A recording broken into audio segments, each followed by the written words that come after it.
welcome to Africa, or more specifically Lüderitz in Namibia. And guys, this has been like the worst voyage of my life to get here. How did it start? Well, I had to drive 300 kilometers to Frankfurt with the gear. I had 2 board bags with me and I had to check them in Frankfurt.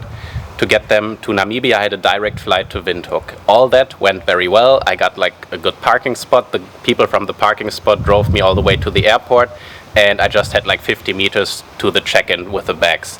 And so yeah, I thought the journey starts out rather well. And then at the airport, like my friends who went last week, my Swiss friends, they didn't receive their gear at the airport. They didn't get into the same flight as they did, so they had to wait for their gear. So I was like during the flight thinking about that, because they had booked on the same airline, if my gear would arrive. So then I got to the airport and yes, my gear actually did arrive with me in the same plane, and so everything went pretty well. And then the shit started to hit the fan. Like, the only car they gave me was this one, and I asked beforehand if they give me a small car, like, can you actually turn the back seats around so that I can stow all my windsurfing gear inside? And they were like, yeah, that's possible. And so I believed them, and it turned out like they are very fixed, like with screws and glue. You cannot turn them around at all, and there is no way to fit 2 big board bags into this car. So what I had to do is I had the option of booking a bigger car for like 2,500 to 3,000 euro extra for the 1 month that I'm here. And I'm like, no, I cannot afford that. Like an additional 3,000, so I would have to pay more than 4,000 euro for 1 month of a rental car. And so I was like, no, what can I do? And what I ended up doing was just booking the bigger car for 1 day and driving 2 times to Lüderitz and back. So I drove with the big car, took all my gear, drove to Lüderitz, put my gear in here inside the apartment, and then drove back with the big car, got the small car, and drove the small car here, because here I don't need the big one. I can fit like one board and 1 sail in there. All right. At least I can fit 1 board with one rig in there. And yeah, should be able to go to the canal like this.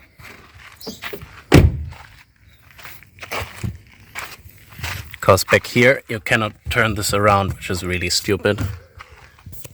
So that's enough for the canal, or if I go to Diaz Point. And yeah, but that's really not the worst part, because then when I got back, I started to get a really not so nice fever.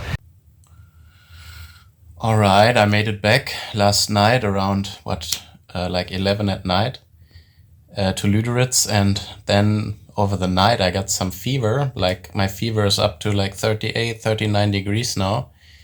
And yeah, I don't know if I caught something or if it's just the stress of driving 2 times to Windhoek and back.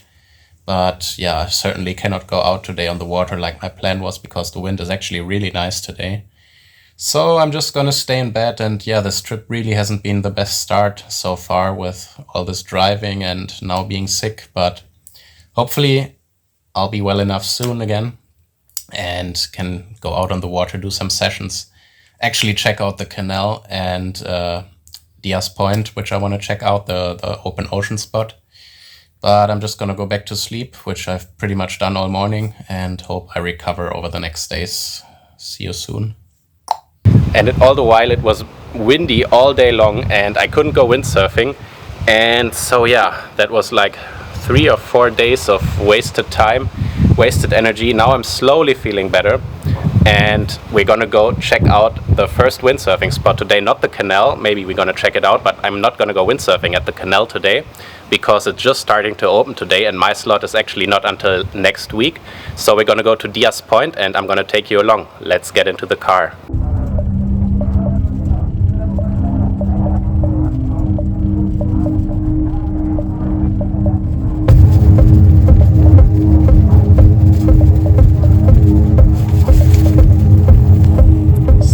There's the canal, the finish.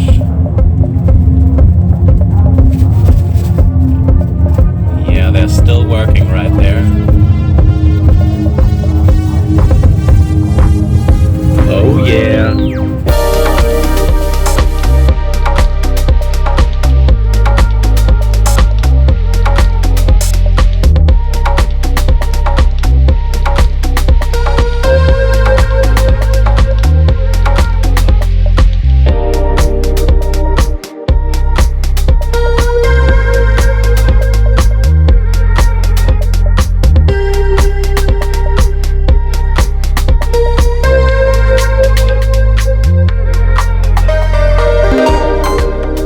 drive we just did was to Diaz Point, and when you go to Diaz Point you're actually passing by the canal, so that's why I showed you the canal a little bit, and they're still discussing if they're gonna open it today or not, because as you saw it looks very shallow in the finish area. But I want to go for my first session here, and yeah, I'm slowly feeling better, but I'm still not at 100%. So I just want to do 5 or 6 runs here at Diaz Point to warm up, get a little bit of feeling back for the speedboard. It's already blowing quite strong, so I will rig the 5.0. And then I will take the Insta360 and take you with me. And Twan and Dirk over there are already on the water and doing some runs. So we should be in for a good session with them. Let's see. I'm gonna rig up and go out. Alright, a quick commercial break, because this video is actually sponsored by Wind Lounge. The Wind Lounge is an online windsurf shop that is shipping worldwide and offers everything from sails, boards to all the accessories.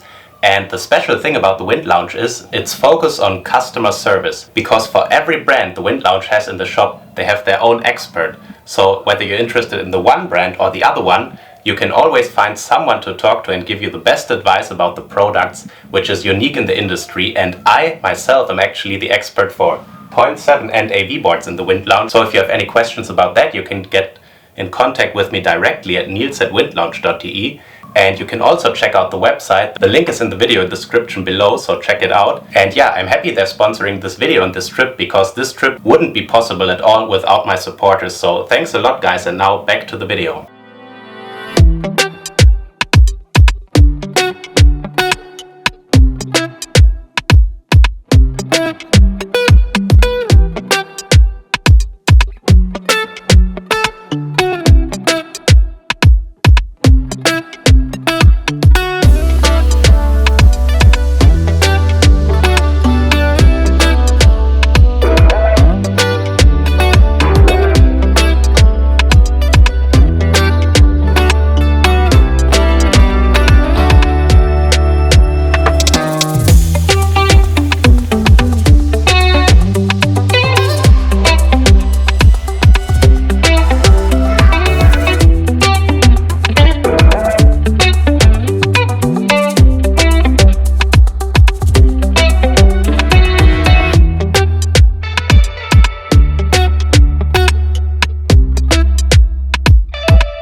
Alright, that was the first day on the water for me, and yeah, now my energy is very low again. I'm still not feeling super good, But I hope that over the next days it gets better and better and I can actually push on the session, because today I just did the 5 runs. I think my fastest one was like 43 knots, but it was also super fun to film the guys, because it was like the top speed surfers in the world speed surfing. There, Vincent Falconer and Gunnar Asmussen and Twan Verseput, and yeah, I think Vincent even did like the spot record in over 52 knots top speed. And yeah, that just shows how good those guys are, because I did 43 knots in the run and 45 top speed. So yeah, I hope you enjoyed this video. If you did, subscribe, because it's going to be a lot more coming from here, especially from the canal once we can get on there. And I hope it will happen over the next days, that the canal is ready and that the wind is coming back, because now it looks like a little bit of a wind hole over the next couple of days. But anyway, I'll keep you posted, and yeah, see you in the next one, guys. Cheers!